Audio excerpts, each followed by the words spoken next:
Colega médico, se você acredita que esse padrão aqui da artéria cerebral média é indicativo de centralização, muito cuidado, você está incorrendo em erro. E nesse vídeo eu quero falar com você sobre a importância da técnica correta na avaliação da cerebral média e das principais armadilhas que podem te confundir na avaliação desse vaso durante o Doppler obstétrico. Vem comigo. Dando continuidade, então, ao nosso conteúdo de Doppler obstétrico, hoje vamos falar da artéria cerebral média. E eu quero que você, colega médico, saia daqui entendendo a importância da realização desse exame, do Doppler da artéria cerebral média, assim como que você tenha um conhecimento necessário para realizar uma técnica adequada e satisfatória na avaliação desse vaso. Então, antes de tudo, vamos falar da anatomia.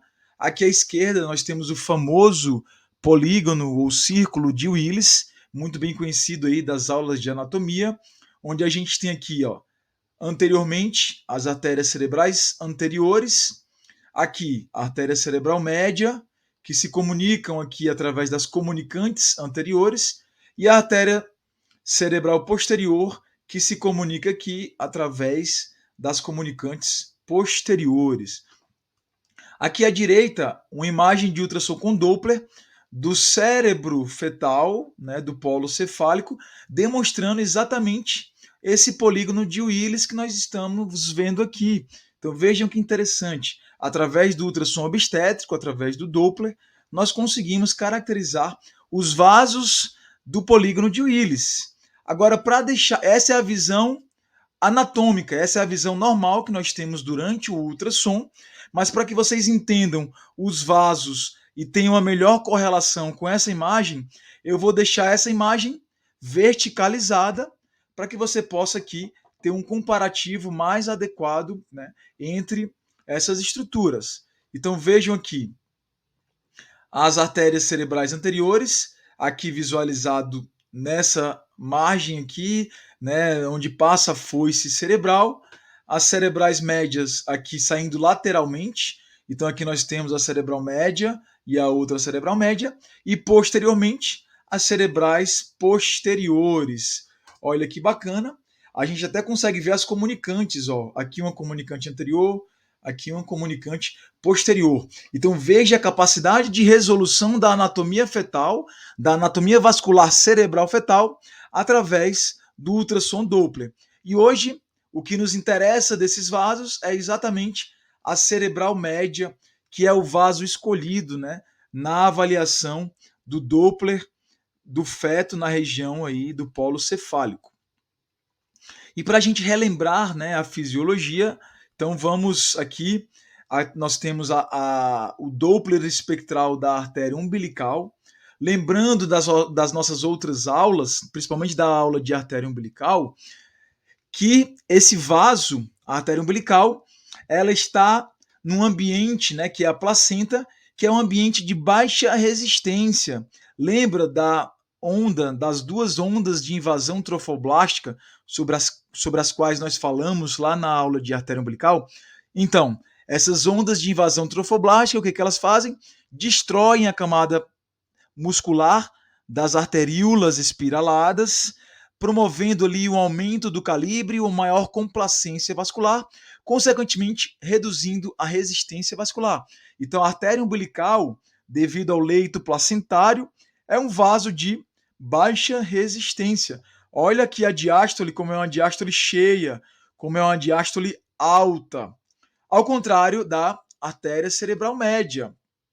Vejam aqui, esse aqui é um Doppler espectral da cerebral média, demonstrando que é um vaso de maior resistência, caracterizado por uma diástole baixa, por uma diástole pequena, por uma diástole ali de baixa velocidade, demonstrando aí, portanto, a diferença. A artéria umbilical como sendo um vaso de menor resistência e a artéria cerebral como sendo um vaso de maior resistência. Esse é um achado fisiológico, é um achado normal que nós vamos encontrar aí nos vasos fetais, porque a cerebral média, ela irriga o quê? O cérebro. O cérebro, como órgão parenquimatoso, acaba tendo ali uma resistência vascular maior. Então é por isso que a gente tem essa discrepância essa diferença no aspecto de onda e nos índices Doppler fluxométricos desses dois vasos. Então vejam aqui, ó, olha qual é o IP, o índice de pulsatilidade e o índice de resistência na cerebral, como ele é bem maior do que o índice de pulsatilidade e de resistência na artéria umbilical. Então é importante que você reconheça e entenda a fisiologia e as diferenças de índices entre esses dois vasos.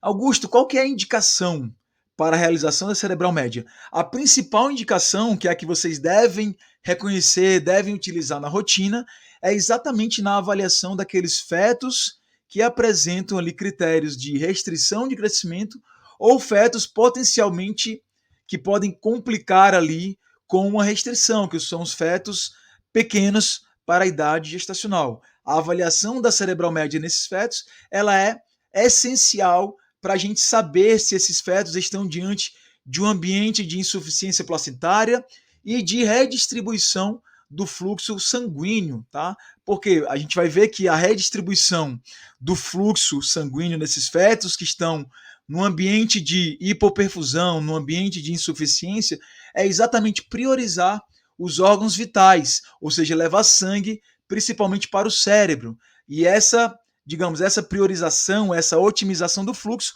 a gente consegue obter através do Doppler da artéria cerebral média, tá? E tem o segundo cenário aí, que é na avaliação da anemia fetal. Quais são os cenários em que o feto pode desenvolver anemia? Um deles é o processo infeccioso. Então, existem alguns vírus, algumas infecções neonatais, como, por exemplo, por parvovírus, onde o feto pode desenvolver anemia. E nesse cenário, a gente consegue estimar essa anemia através do Doppler da cerebral média. Um outro cenário é o cenário da isoimunização do fator RH, também conhecida como eritroblastose fetal, que é quando a mãe RH negativa desenvolve anticorpos que vão atacar as hemácias fetais e culminando no desenvolvimento de uma anemia fetal. Um terceiro cenário é o cenário das gestações gemelares, onde os fetos ali, geralmente numa gestação monocoriônica, os fetos podem desenvolver aquela chamada sequência anemia-policitemia. Nesse cenário também, a gente consegue, através do Doppler da cerebral média, avaliar esse achado de anemia fetal. Tá? Então, lembrando, tá, gente? Na maioria dos casos, né, na imensa maioria, na rotina obstétrica, na rotina em maternidades, nos hospitais, o uso do Doppler da cerebral é para a avaliação desse primeiro cenário, fetos com risco de complicações perinatais, que são aqueles fetos restritos e fetos pequenos para a idade gestacional.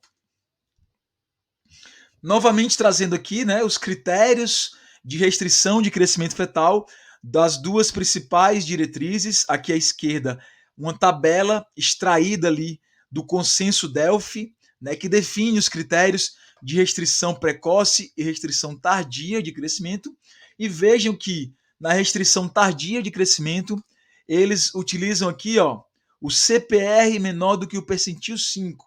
O que é o CPR, pessoal? É a sigla em inglês para Cerebral Placenta Ratio, ou seja, relação cérebro-placentária, que é a relação entre o índice de pulsatilidade da cerebral média sobre o índice de pulsatilidade da umbilical. Então vejam que nesse caso, né, essa é a relação cérebro-placentária que utiliza no numerador o índice de pulsatilidade cerebral média é utilizado como um critério diagnóstico, um critério definidor de restrição tardia de crescimento. E aqui, ao lado direito, a tabela do pessoal da Medicina Fetal de Barcelona, que utiliza o índice de pulsatilidade da cerebral média, abaixo do percentil 5, mas também a relação cérebro-placentária, com o percentil abaixo de 5, como critérios diagnósticos de restrição de crescimento fetal. Então vejam a importância aqui no diagnóstico desses pacientes, desses fetos com suspeita, né, de restrição ou com diagnóstico de restrição. Para a gente entender o conceito da relação cérebro-placentária, o que seria? é exatamente a relação, a razão entre o IP da cerebral média e o IP da artéria umbilical. E aí existe digamos, um entendimento de que quando essa relação é maior do que 1, ela é normal. Quando ela é menor do que 1, ela é anormal.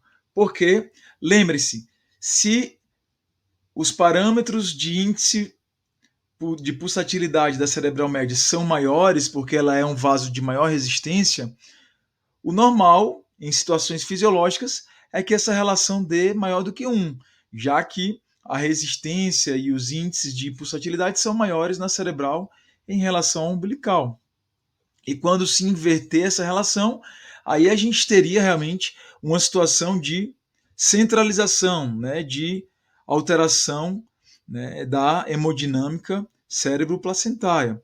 Porém, uma recomendação aqui, uma dica: sempre utilizem calculadoras para que você tenha realmente a relação do percentil entre esses vasos, porque esses dias mesmo eu peguei um caso de uma paciente onde o feto tinha uma relação de 1,06, ou seja, a relação entre o IP da cerebral média e o IP da umbilical, eles eram maior do que 1, teoricamente dando normal, mas quando eu colocava aqui na calculadora, essa relação de 1,06 dava um percentil 1, ou seja, um percentil menor do que 5, portanto patológico. Então, muito cuidado quando você considerar de maneira generalizada apenas essa relação maior ou menor do que 1. De preferência, sempre coloque na calculadora.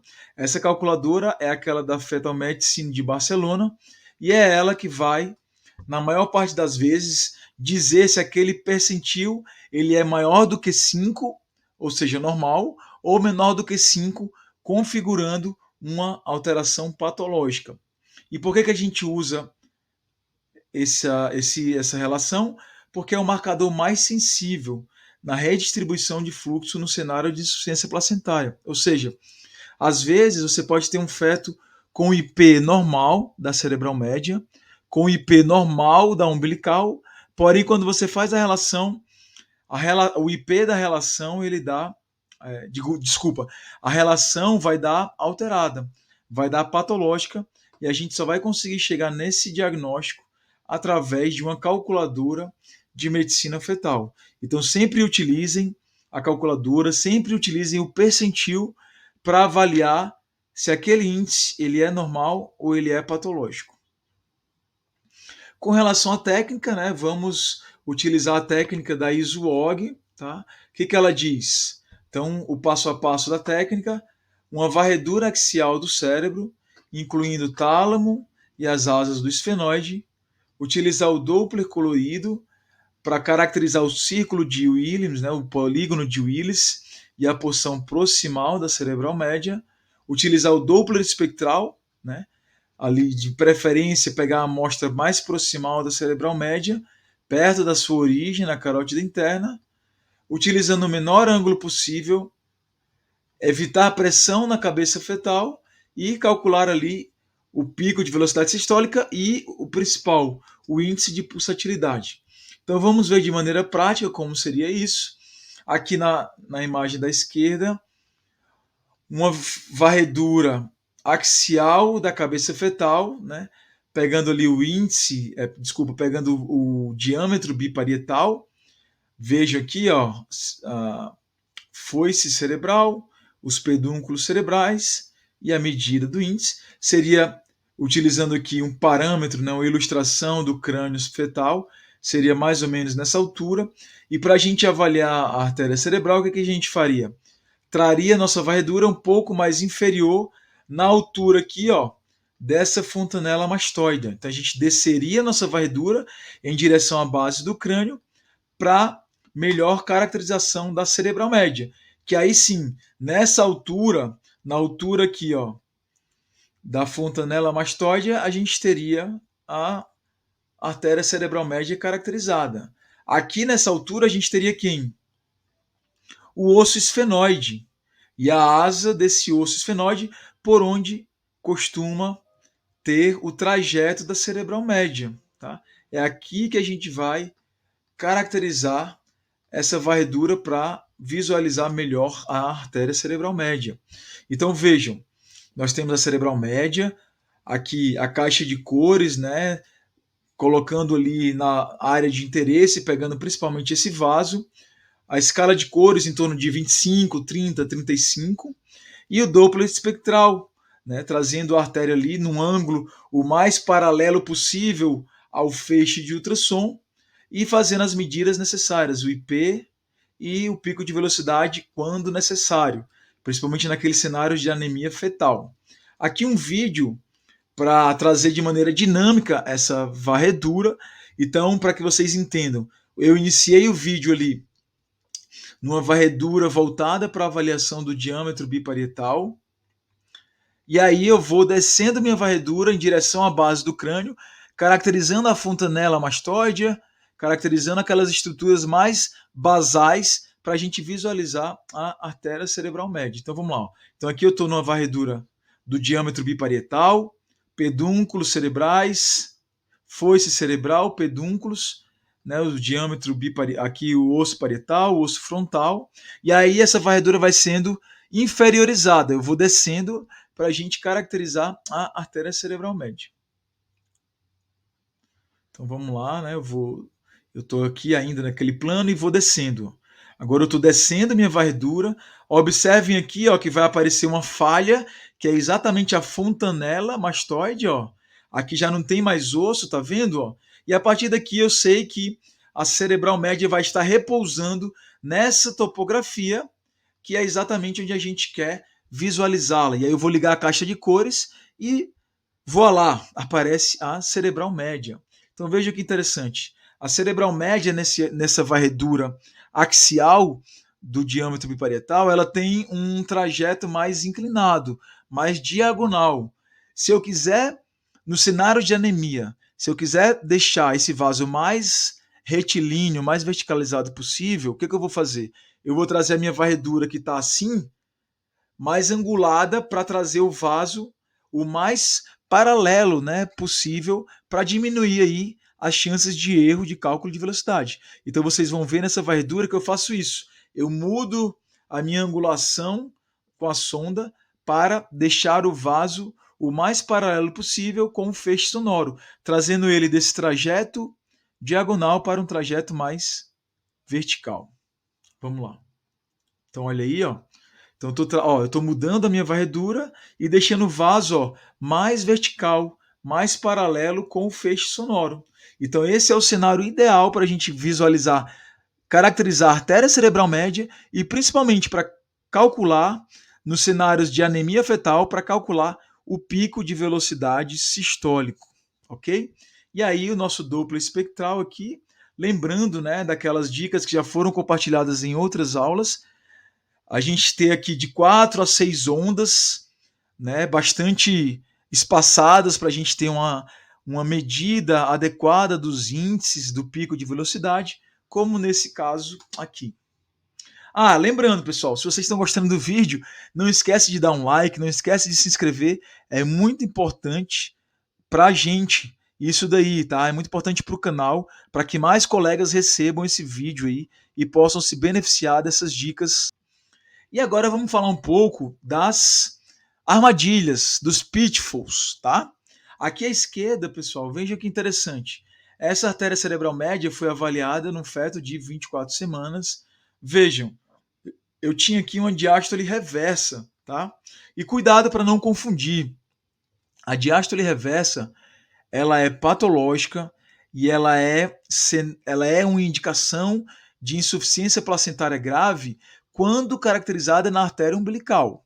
Aqui na artéria cerebral média, ela não tem a mesma conotação fisiopatológica de insuficiência placentária. Tá? Aqui na cerebral média, a diástole reversa ela está relacionada principalmente a outra questão técnica. Vejam, a partir do momento que eu mudei a minha técnica, olha que interessante, no mesmo feto, alguns segundos depois, eu transformei esse cenário de diástole reversa para uma diástole normal aqui caracterizada nesse exame. O que foi que aconteceu? Compressão do polo cefálico. Então, sempre que você tem um feto, principalmente ali no segundo trimestre, onde a calota craniana ainda é muito frágil, né, muito delgada, qualquer compressão a mais da sonda pode trazer um aumento da resistência da artéria cerebral, causando esse achado de reversão da diástole. Então, qual que é a orientação para você mudar isso aqui para isso aqui? É diminuir a compressão. Você deixa a sua mão mais leve, tira aquela compressão que você traz a artéria cerebral média para esse espectro de onda normal. Tá? Existem outros cenários menos frequentes, mais graves, onde a gente pode ter também um cenário de um achado de reversão da diástole. Seriam quais? Cardiopatias, né? Então, um feto, por exemplo, com uma insuficiência aórtica grave, ele poderia ter também essa alteração da diástole para uma diástole reversa, tá? Assim como um feto com edema cerebral grave. Então, um feto que tenha ali que esteja no cenário ali de hipóxia grave ou qualquer outra patologia que dê um edema cerebral, ele também poderia trazer ali um cenário de diástole reversa. Porém, falando em termos estatísticos, do que é mais frequente é uma técnica ali onde há uma compressão exagerada do polo cefálico. E aqui um segundo cenário de armadilha, de pitfall na rotina, que é bastante frequente e que eu quero trazer aqui para vocês prestarem atenção, que é esse cenário aqui, ó, onde a gente tem uma artéria cerebral média com uma resistência vascular baixa. Olha como está cheia essa diástole. Olha aqui como eu tenho um fluxo diastólico bastante considerável, bastante importante. Olha o IP e o IR da cerebral média, que são IPs e IRs ali baixos, né, em vasos, encontrado em vasos de baixa resistência. E quando eu coloco na calculadora, olha que interessante. Eu coloquei aqui a idade gestacional, coloquei o índice de pulsatilidade. Quando eu peço para calcular, ele me diz que esse percentil da cerebral média é um percentil 3 e é patológico, ou seja, ele está me indicando como se existisse um cenário de centralização fetal. E agora, eu vou dar aqui para esse feto um cenário de centralização, um cenário de redistribuição hemodinâmica, como se houvesse ali uma insuficiência placentária. Olha só, esse mesmo feto, ele tem uma idade gestacional de 39 semanas, a circunferência abdominal tem um percentil de 76, o peso desse feto é um percentil de 74, ou seja, não é um feto restrito, não é um feto pequeno para a idade gestacional, num cenário onde a mãe era de baixo risco. E como é que eu vou dizer que existe uma centralização? Como se fosse um cenário de proteção, de redistribuição de fluxo, como se houvesse uma insuficiência placentária. Entende? Não está batendo as coisas. Né? E aí, ó, olha que interessante, depois de algum tempo, eu retornei a avaliar a cerebral média e ela voltou para patamares de normalidade. Então, aquele IP que era de 0,84 passou para 1,09 e a resistência também aumentou. Quando eu coloco de novo na calculadora esse novo índice, olha o que ele me mostra: um percentil de 17, um resultado normal para esse feto. Isso é, pessoal, uma vasodilatação transitória. Isso ocorre com frequência, principalmente no terceiro trimestre de gravidez.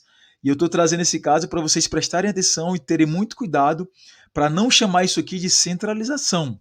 A centralização, quando a gente fala em centralização, a gente está falando em um cenário patológico, em fetos com restrição, onde a redistribuição do fluxo vai priorizar o fluxo para órgãos nobres como o cérebro, num feto que está ali passando por um cenário de hipooxigenação e hipoperfusão, o que não é nosso caso. A gente tem um feto normal, com percentis normais, em uma mãe de baixo risco. Então, sempre é importante correlacionar as informações para saber interpretar e saber como conduzir. Tá? Então, olha só que interessante. Eu passei de um cenário de vasodilatação cerebral para um cenário de de normalidade da cerebral média. O que eu fiz aqui, pessoal? Eu deitei a mãe em decúbito lateral. Por que que existe uma vasodilatação transitória? Geralmente no terceiro trimestre, o útero grande com o feto grande são estruturas pesadas. Então, quando a mãe deita de decúbito dorsal, onde você está avaliando ali, aquele útero ele está comprimindo os vasos retroperitoneais. Ele está promovendo a compressão aortocaval. E, consequentemente, o que acontece? Diminui o débito placentário e os mecanismos regulatórios do feto entendem o quê? Poxa, tá tendo uma hipoperfusão desse bebê. Deixa eu priorizar o fluxo para o cérebro. E aí ele promove uma vasodilatação. Mas isso é algo transitório, é algo fisiológico. Porque a mãe está deitada, está diminuindo o fluxo placentário e a resposta do feto é essa. O que você faz? Você muda o decúbito, você deixa a mãe ali de pé, um pouco sentada, para tirar essa compressão e depois, reavaliando o vaso, ele volta a seu padrão de resistência normal. Então, cuidado, não chamem isso aqui de de centralização.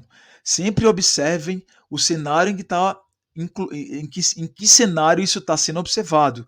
É um feto ali no terceiro trimestre, é um feto com peso adequado, numa mãe de baixo risco, mais provavelmente é uma vasodilatação transitória. Façam as manobras necessárias, reavaliem, porque geralmente vai voltar ao normal. Muito cuidado, tá?